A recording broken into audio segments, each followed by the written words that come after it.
एक रॉकेट जमीन से अंतरिक्ष में जाने के लिए उड़ा, लेकिन थोड़ी देर बाद ही उसका मन नहीं किया उड़ने का। उसको उड़ना बोरिंग लगने लगा। उसको उड़ते वक्त नींद आने लगी। सोचो क्या हुआ होगा उस रॉकेट का। उसका नाम रॉकेट से बदल के कचरा हो गया, क्योंकि वो जमीन पे गिर गया। एक ट्रेन थी, उसने यात्रा शुरू की। थोड़ी देर बाद उसका इंजन बोला कि क्या यार, मैं ऐसे ही चलता रहता हूँ डेली, वही बोरिंग काम, वही रूटीन। उसने अपने आप को सीज कर लिया। वो इंजन बंद हो गया, क्योंकि उसको डेली डेली का ये चलना बोरिंग लगने लगा था। और जब वो रुका तो उसने सोचा था कि देखते हैं अब मेरे बिना ये ट्रेन आगे कैसे जाएगी। लेकिन क्या हुआ, थोड़ी देर में रिपेयर टीम आई, इंजन को देखा, वो फिर से स्टार्ट हुआ।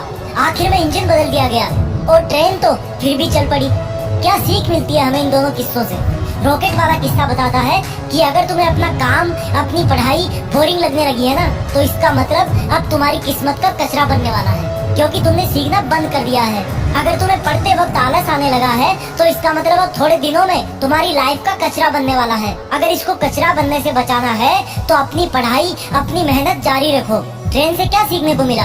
अगर तुम सोच रहे हो कि ये काम सिर्फ मैं ही कर सकता हूँ, तो ये तुम्हारी सबसे बड़ी भूल है। अगर तुम पढ़ रहे हो, इसका मतलब ये नहीं कि इस दुनिया में सिर्फ तुम अकेले पढ़ रहे हो। अगर कोई जॉब जो तुम्हें चाहिए थी और अगर तुम बीच में ही पढ़ाई करने से रुक गए, तो वो जॉब कोई और ले जाएगा।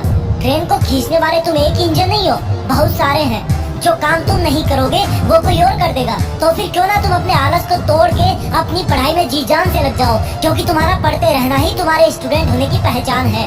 अपने स्टूडेंट होने पर प्राउड फील करो, क्योंकि तुम जिंदगी की उस स्टेज से गुजर रहे हो जहाँ पर किताबों से सीखा हुआ हर एक शब्द भविष्य में तुम्हारी जिंदगी संवारने में बहुत काम आएगा।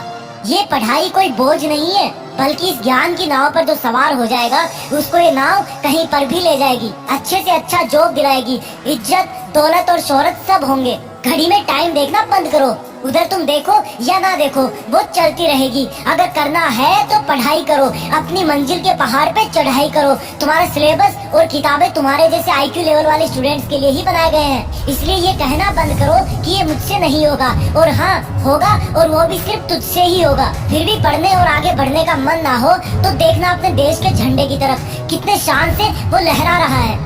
तो तू क्या नहीं चाहेगा उस झंडे के गौरव को और बढ़ाने के लिए तू खूब मेहनत करे, देश में तेरा नहीं बल्कि दुनिया में देश का नाम करे। जय हिंद, वंदे मातरम।